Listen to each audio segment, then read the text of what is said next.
Yes or no? FBI agents' primary responsibility is exactly what they are assigned to do. We always work with our So since they interagency return part. to their positions, If you're not are going to they let me still in answer, those why don't you positions? just do your soliloquy in the 4.5 minutes you have I left? am not asking for a soliloquy. It's just a yes or no. Are those people who are returned to their jobs still on those jobs? Yes or no? They never left. What was that?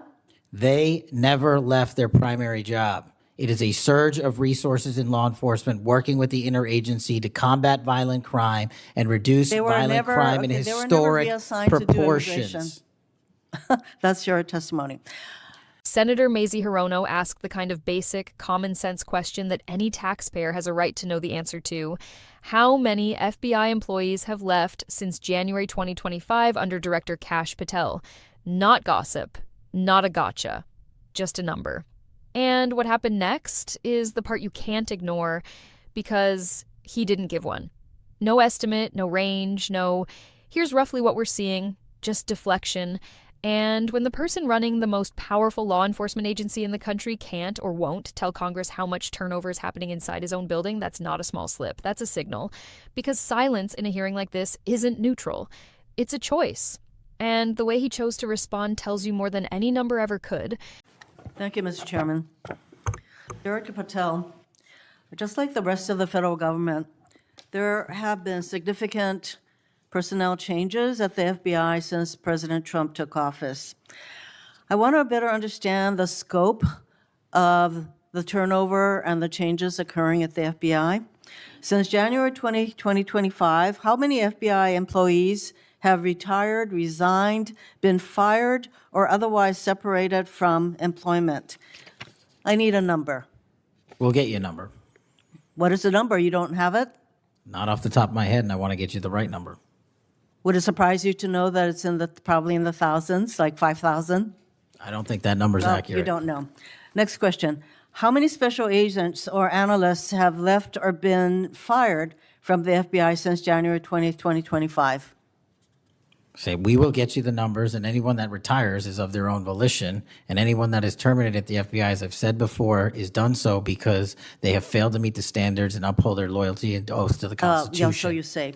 Next question. How many executive assistant directors, or special agents in charge have left or been fired from the FBI since January 20th, 2025?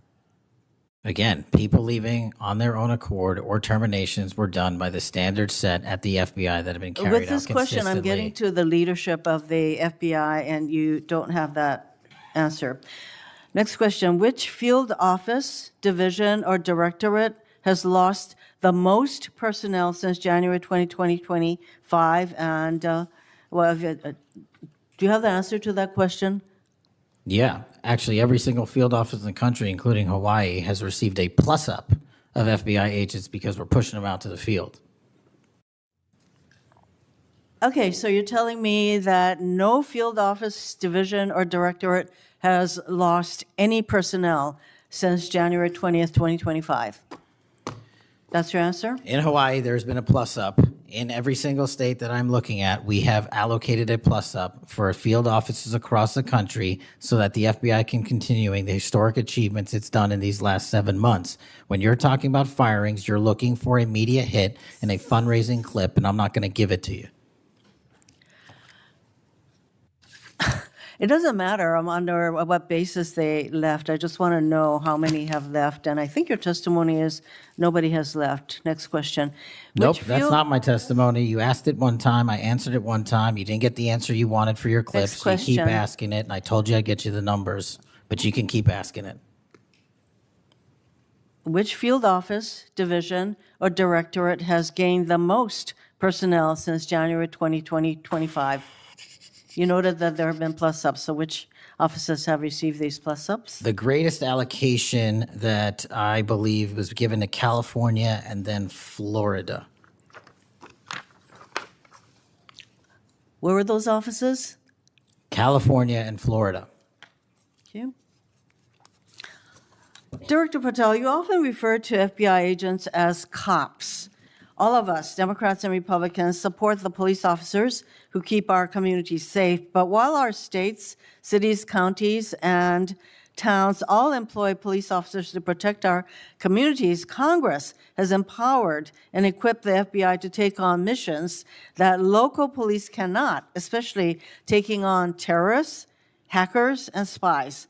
I'd like to assess how well the FBI is able to handle its specialized missions under your leadership. The FBI is the nation's lead federal law enforcement agency for investigating and preventing acts of domestic and international terrorism. And yet the executive assistant directors in charge of the FBI's national security and intelligence branches were both forced out at the beginning of the year. Who replaced them in those positions? Excellent qualified personnel to lead the mission of arresting 23,000 violent criminals this year alone. That's twice as many as before. Who took the places of I'm not going to give you any names so you can attack them. Why not? So you can attack them. I'm not doing that. The You're not people gonna sitting give in me the those seats names are of- extremely qualified to handle the job. You're We not would gonna not give have me the the names results. of We would- personnel who we would should not be have the on your- reduction Right, of fine, violence in the moving state on. of Hawaii if we did not allocate the Earlier resources we this did. year, FBI counterterrorist special agents and investigators were reassigned to assist with immigration enforcement. Reportedly, these counterterrorism experts were returned to the jobs they trained for in late January after Iran threatened to retaliate for our strikes on their nuclear facilities. Have those experts remained in the jobs they trained for since that time? Yes or no? FBI agents' primary responsibility is exactly what they are assigned to do. We always work with our So since they interagency returned part. to their positions, If you're not are going to they let me still in answer, those why don't you positions? just do your soliloquy in the 4.5 minutes you have I left? am not asking for a soliloquy. It's just a yes or no. Are those people who were returned to their jobs still on those jobs? Yes or They no? never left. What was that?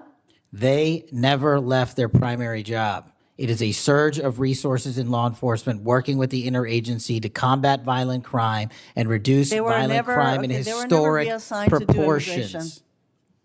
That's your testimony. Okay, Director Patel, the FBI is also the lead federal agency for investigating cyber attacks and Yes. cyber intrusions, both by foreign nation states and by non-state hacker groups. Since President Trump's inauguration, the executive assistant director in charge of the criminal and cyber branch and the head of the FBI's cyber division have both left the FBI. What are the names of the people who replace them in those positions? The cyber branch is one of the most impressive at the FBI. 409 arrests this year, 169 convictions. That's a 42% increase from the same time last year. It's that So branch, any Mr. suggestion that Patel. the FBI cyber division is not operating at full capacity and better than ever before, the leadership at the branch is implementing these changes necessary to attack the cyber and ransomware infrastructure operators You for know Iran, why China, they're and Russia. important? I want to know who has those positions, since the people who originally were there. Supremely are no longer qualified there. individuals have those positions. Are they? Supremely qualified Who individuals. are they? What are the names? You're not getting You don't them. know. Special agents who investigate cybercrime were also reassigned for immigration enforcement. Have those expert investigators returned to their duties? Yes or no? All agents remained on their primary duties while surging to allocate resources for interagency operations to the Homeland Security task forces across this country. So are you, Am I what? see, I'm not getting the yes or no answers. I get all this explanation, so there you go. No, you get the work that Are the men you and women of the planning FBI are doing, and you Any don't want that. additional personnel cuts to the cyber division in the future? The only people that will be terminated at the FBI will be those that violate their oath of office or fail to meet the high standards at the FBI. Director Patel, the FBI is meant to be the tip of the spear in combating terrorism against the United States from both foreign and domestic sources.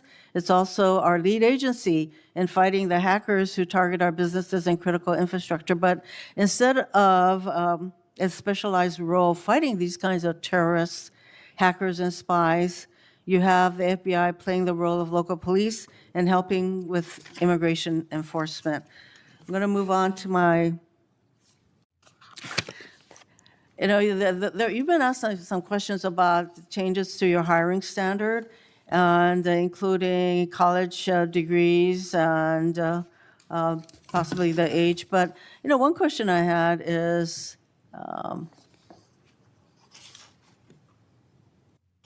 that you are now requiring applicants to be able to do a certain kind of pull-ups, which a lot of women cannot because of physiological differences. Are you requiring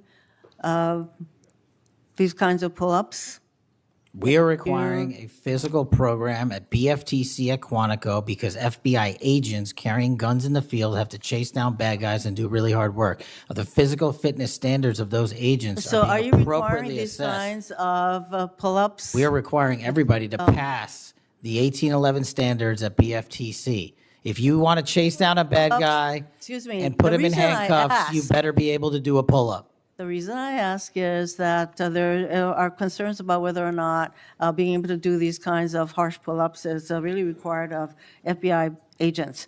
Doing Anyway, one pull-up Mr. is not Patel, harsh, I and there are am always gravely medical concerned. exemptions to that. I am gravely concerned by the state of the FBI under your control. And in fact, you are willing to take a cut on your agency of almost $500 million. So the FBI is losing dedicated employees, decades of expertise and specialization, leading to loss to early retirements, firings, and reassignments to immigration enforcement or conducting local police work. Thousands have already left. For as long as you remain as the head of the FBI, I fear the number of departures and summary firings will continue to grow. Mr. Patel, before the vote on your nomination of this committee, I noted that your most significant qualification, this is not just something that I noted, but others, your most significant Actually gets this place going. qualification was your 100% loyalty to President Trump. And I fear that that continues to be the motivating factor in your position as FBI director. Thank you, Mr. Chairman. Mayor, Mr. Chairman. Director Patel, did you have Yes. anything you wanted to say now? That is an entire falsehood.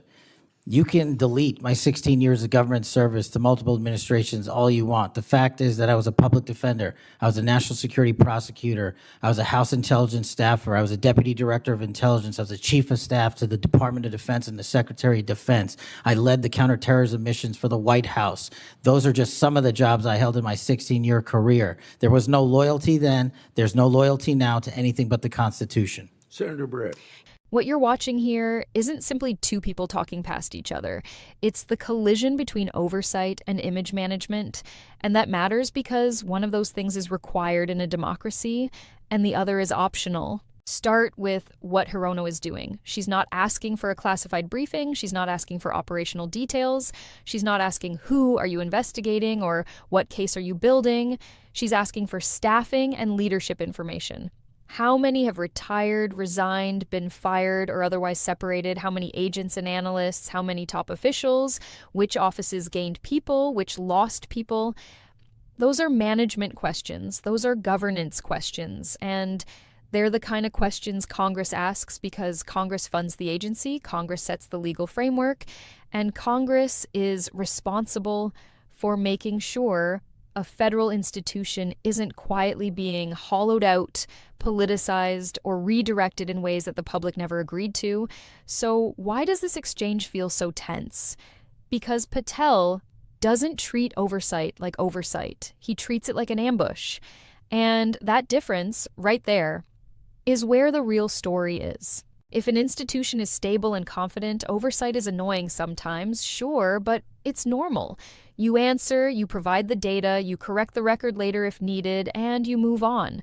But when an institution is under strain, or when leadership is prioritizing loyalty, narrative, and optics, routine questions start getting treated like attacks.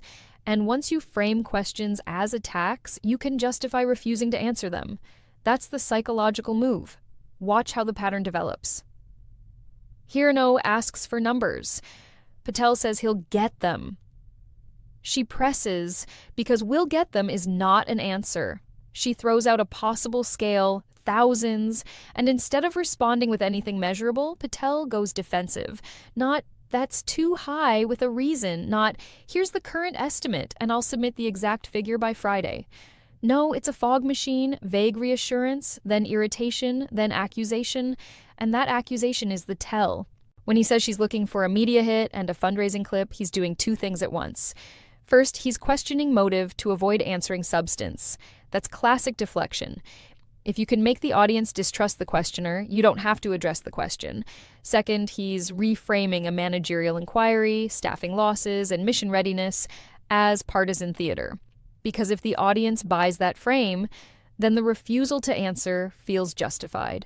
It's not that he can't answer, it's that he's nobly refusing to play the game. That's the performance. But here's the problem. Transparency doesn't stop being necessary just because someone claims the question is political. Numbers aren't partisan, names aren't partisan, accountability isn't partisan. And the reason viewers latch onto moments like this, why they replay them, share them, comment on them, is because it triggers a very specific sense of unfairness. People can disagree about policy all day long, but most people share a basic instinct. If you're in charge, you should be able to answer basic questions about what you're doing, especially when you're asking for trust, authority, and billions of dollars. That's why this hits. Now zoom out for a second. Why are these numbers and names so important? Because the FBI isn't like a normal workplace where turnover is a mild inconvenience. The FBI is built on expertise that takes years, sometimes decades, to cultivate. Counterterrorism isn't plug and play. Counterintelligence isn't something you learn in a weekend. Cyber investigations require deep technical skill, familiarity with threat actors, relationships with partners, and institutional memory of patterns and methods. When experienced people leave in significant numbers, you can't just replace them with new hires and expect the same readiness. The cost is time, capability, and sometimes security. And that's exactly what Hirono is trying to assess. Is the FBI losing specialized knowledge? Is leadership being swapped out? Is the agency being pulled away from its core missions? That's not ideological. That's operational, which brings us to the second major pressure point in this hearing: mission drift. Hirono points out something that should make anyone pause. Specialized agents, counterterrorism, and cyber personnel were reportedly reassigned to support immigration enforcement. Patel tries to flatten that concern by saying nobody left their primary duties, while simultaneously talking about surges and interagency task forces. And you don't need to be a lawyer to understand the math here. If people are surged elsewhere in meaningful numbers, time and attention are being redirected. Even if they technically remain assigned to a unit, the practical reality is that hours are finite. You can't be in two places at once. You can't work two full-time missions at the same time and pretend nothing changed. So when Patel insists both things are true, they never left, but also we surged resources, he's trying to avoid admitting trade-offs. But the trade-offs are the whole point. Because if you reassign elite cyber investigators to do immigration enforcement, you are making a choice about what you want the FBI to prioritize. And whether someone supports immigration enforcement or not, the question remains, what is the opportunity cost? What gets delayed? What gets missed? What threats get less attention? That's why vagueness here is not harmless. Vagueness is insulation. Now let's talk about the names issue, because this is where Patel's defensiveness becomes even more revealing. Hirono asks who replaced top officials in national security, intelligence, cyber leadership. Patel refuses to provide names, claiming he won't give her targets to attack. That might sound protective to some viewers at first, but think about what it implies. In a functioning system, leadership roles are not secrets. People's qualifications matter, their experience matters, their background matters. Congress doesn't need a target to attack. Congress needs to know who is running critical branches that protect the country from terrorism, espionage, and cyber attacks. And if a director refuses to name leadership, that creates a veil where the public can't evaluate whether roles are being filled based on competence or loyalty. That's not paranoia, that's governance. It also creates an accountability vacuum. If nobody knows who's leading a division, who owns the outcomes, who answers when things go wrong, who is responsible for strategy, staffing, readiness, and failures, and when you combine that refusal with the earlier refusal to give numbers, you start to see the pattern. The less measurable the agency becomes to outside oversight, the more power leadership has to shape narrative without being pinned down by facts. That's exactly why this exchange feels so intense. It's not about tone, it's about control. Now pay attention to another tactic Patel uses. He floods the conversation with achievements and statistics that are adjacent to the question, but not the question. You hear him pivot to arrests, convictions, violent crime reductions, historic results. Those numbers might be relevant in a different conversation. But when someone asks how many people left and the answer is, we arrested a lot of criminals, that's not a response. That's a pivot designed to change the scoreboard. It's like being asked, how many employees quit your company this year? And answering was, well, we sold more product than last year. Maybe true, maybe not, but it doesn't address the concern, and this is where the psychology of the audience kicks in again. Viewers recognize the dodge. Even people who like Patel, even people who agree with his politics, can feel the dodge, and the dodge triggers suspicion because if the honest answer helps you, you give it. If the honest answer hurts you, you hide behind rhetoric. That's the instinct most people have, and it's why comment sections explode on moments like this. People argue about what's being hidden, why it's being hidden, and what it means. Now, to be fair, there are legitimate reasons a director might be cautious about discussing certain internal details. But notice what's missing. Any structured, responsible alternative. No, I can provide that in writing by X date. No, I can give you totals now and breakouts later. No, I can provide this to the committee in a classified setting if necessary, even though staffing totals generally aren't classified. No clear plan, just posture. And posture is not governance. If Patel had said, Senator, the FBI tracks separations carefully. I don't have the exact breakdown in front of me, but I will submit a written response within 48 hours with totals and categories, the tension would have dropped immediately. That's what normal oversight looks like. Instead, he reacts as if the asking itself is illegitimate. That's what politicization looks like. And this is why the clip accusation is such a big deal. When he says she's trying to generate a clip, he is openly acknowledging the incentive structure of modern politics and media, then using it as a shield. He's essentially telling the audience, don't judge me by whether I answered, judge me by whether I resisted the framing. That's a survival strategy in a viral environment, but it's dangerous for institutions because institutions don't run on vibes. They run on process, law, and accountability. The FBI has extraordinary power: surveillance, investigations, arrests, influence over prosecutions, national security operations. With that power comes the requirement to tolerate scrutiny, not selectively, not only when it's friendly, not only when it makes you look good. Always. That's the bargain. So when oversight is treated like harassment, what happens is the public starts to lose the ability to distinguish between legitimate protection of operations and illegitimate protection of leadership. And once that line blurs, trust collapses. Because people fill the void with worst-case assumptions, that's not good for anyone. Not for Democrats, not for Republicans, not for agents doing the work, and not for the public. Now, let's connect this to the broader theme Hirono raises. The FBI becoming more like local police and being pulled into immigration enforcement. This is where the hearing touches something deeper than staffing. It touches identity. What is the FBI for? Is it primarily a national security and federal investigative agency with specialized capabilities? Or is it being repositioned as a general purpose enforcement tool that can be surged into politically prioritized operations? Because those are different models, and each model creates different incentives, different staffing needs, different outcomes, and that's why her questions about counterterrorism and cyber matter so much. When she asks whether those experts stayed in their trained roles, she's not nitpicking. She's asking whether the country's most specialized resources are being used for what they're trained to do. Patel's answer tries to dissolve that distinction by praising the agent's work and framing any concern as disrespect. You get the work that the men and women of the FBI are doing.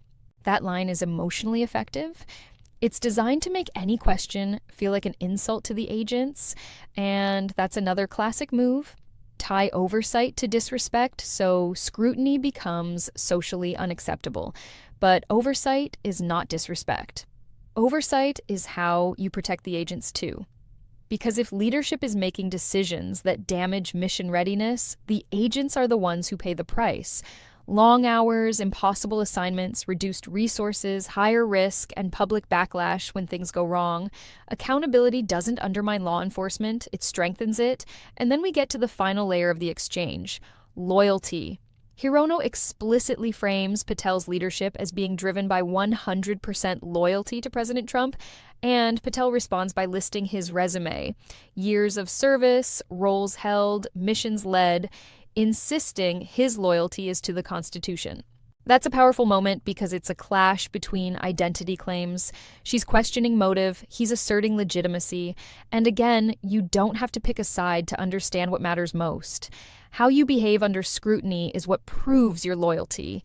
You can say, "I'm loyal to the Constitution" all day, but constitutional governance isn't a slogan. It's a set of habits: transparency, respect for oversight, willingness to provide facts, and a recognition that power must answer to elected representatives. So when Patel refuses numbers, refuses names, and turns oversight into a personal fight, it creates a contradiction between the loyalty he claims and the accountability the Constitution requires.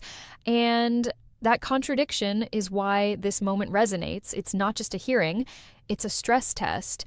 And to a lot of viewers, it looks like the system is being treated like a stage instead of a responsibility. So here's the takeaway: don't get distracted by who won the argument. The point isn't whether Hirono scored points or whether Patel sounded tough. The point is whether the head of a critical agency can answer basic questions about staffing, leadership, and mission focus without treating oversight like an enemy operation. Because if an agency with enormous power can't tolerate basic scrutiny, the problem is not the questions, the problem is the culture.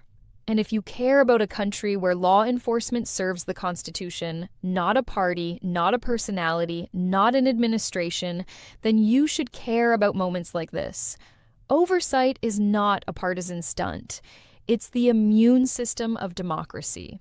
If you want more breakdowns like this, where we slow it down, strip away the performance, and focus on what actually matters, hit like, subscribe, and share this with someone who's tired of the noise and wants the real substance behind these viral hearings.